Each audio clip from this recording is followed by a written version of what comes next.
you become what you practice, and if you withdraw and lie, you become a lying coward. That's what happens. You don't have to practice that much before that's the case.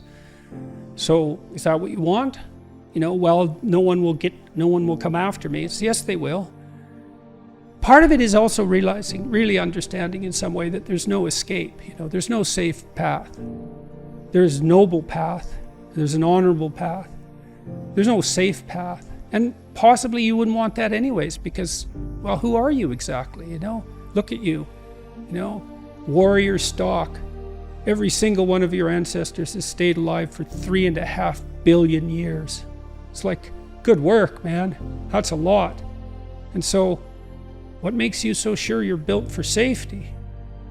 What makes you so sure that that's what we should strive for? And then if you want adventure, I'll tell you what an adventure is. You tell the truth as nearly as you can, and you'll have the adventure of your life. That's for sure. What do you think schools should be doing to be able to help young men do better at this instead of falling behind at the race that they've been falling behind at today? Well, I think a fair bit of it is going to have to do with a proper explanation about why they need to learn to write and read.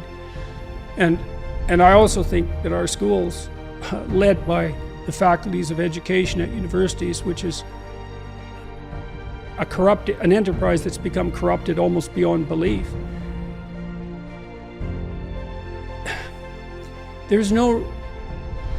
We should make much more of an effort to ensure that kids are unbelievably proficient readers. And a lot of that is going to involve early automatization of letter and phoneme and syllable and word recognition. So, because what happens is when you teach a child to read, first of all, you teach them the alphabet and the sounds. And we have an alphabetic language, thank God, because it makes things much simpler.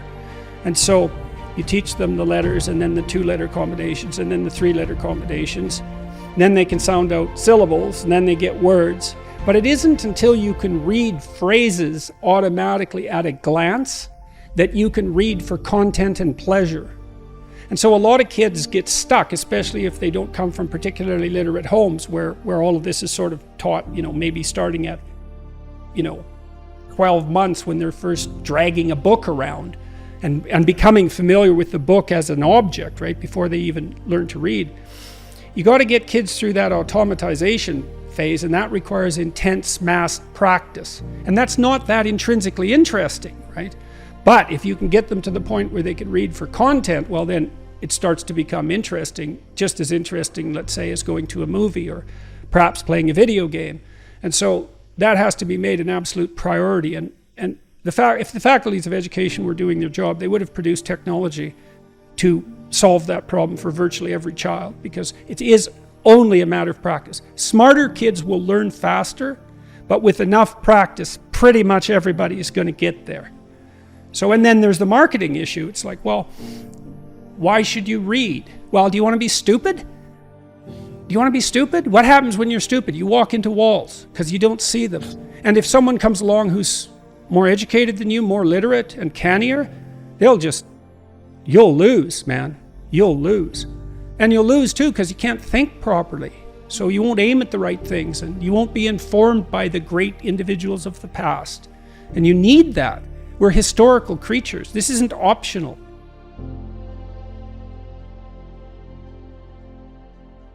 Tell the truth, or at least don't lie.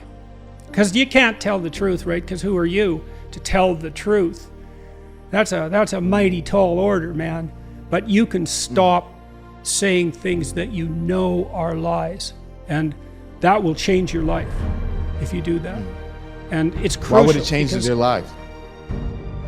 Well, how can you adapt to reality when you falsify it? And you think, well, I'm just lying to other people. No, you're not. You can't just lie to other people, because what you say becomes you, especially if you practice it. Because we build ourselves out of words. And that can be lies in action too. It's like, don't say things you know to be false. That's a good start, man. And it allies yourself with the truth. And how can that be a bad idea? Imagine that what is true reflects reality, which is sort of the definition of true. How can failing to align yourself with reality work?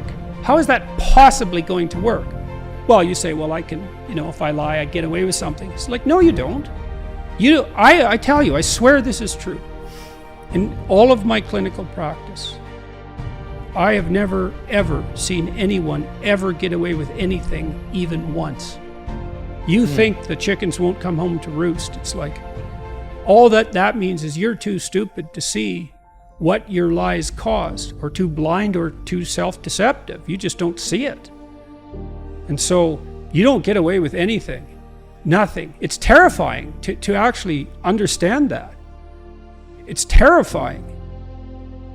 What if you can't get away with anything, ever? Well, that's the judgmental God, fundamentally. That's a very old idea, and it's an old idea for a reason. And of course you can't get away with anything, because imagine that you took a flexible plastic comb, and you bent it backwards, and you say, well, I got away with that. It's like, well, what's going to happen when you let go? It's going to snap back and hit you in the face, and that's life, man. You warp the structure of reality? You think you are someone who can warp the structure of reality with your words and get away with it? Really? No, man, that should terrify you right to the core of your soul. You're not God. You can't do that. Dr. Peterson, you said that you've never seen someone get away with lying. Anything. What do you mean by that? Because I can imagine if somebody listening to this right now who said, well, I haven't told the truth and I got away with plenty of things in my past. What do you mean by that? Yeah, everything is right in your life. Everything is just the way you want it to be. That's how it is it? Yeah, sure. And good. If find someone like that, great. But I've never seen anyone like that. And psychopaths, they have no conscience. They lie all the time. Well, how do they get away with it? They don't. They have to move. Because people figure out who they are, and then they have to move on. And so you could say, well, that's getting away with it. It's like, well, no long-term relationships, no love, no trust, no brotherly affection, no friends, and generally no financial success, not in the real sense. How is that getting away with it? And then you might say, well, I've got away with it so far. It's like, maybe you have. And maybe you're just too dim to see the consequences because you've blinded yourself, and God only knows who you could have been if you wouldn't have lied your way to where you are now. No, I've never seen it. And sometimes I'd work with someone to untangle what had happened to them over multiple years as things fell apart. And we'd find all sorts of lies. Not always ones they told, but sometimes lies their parents told them, for example, that deep, dark, terrible things. Messing things up in an unbelievably catastrophic and tragic way. It was absolutely terrifying. But I can't see how it just doesn't make sense. It's like, how could you possibly defend the idea that you could warp the structure of reality and get away with it? I mean, who, like I said, who do you think you are? Reality is, you don't mess with it. Like, it kills you. And it'll torture you quite a lot before doing that if you're particularly unlucky. So beware. They say the fear of God is the beginning of wisdom. That's that judgmental God. It's like, you violate your conscience, man. You will pay. That's hell. There are times in your life where you know that the thing that you're saying is not true. It's a deception. It's a lie of some sort, and you're using it to manipulate yourself or another person or the world. And you're also fully possessed of the idea that you can get away with it.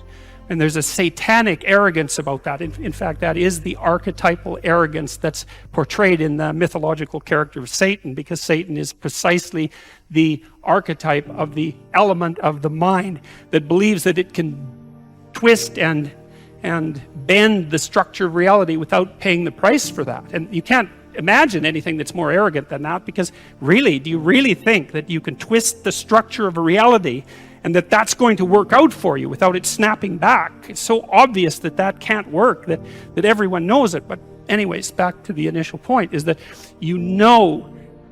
by the rules of the game that you yourself are playing, that some of the times you're violating the rules of the game that you're playing. And the first issue with regards to, say, stating the truth or behaving in a responsible manner would be merely stop cheating at whatever game it is that you've chosen to play. That's a good start, and that'll straighten out your life.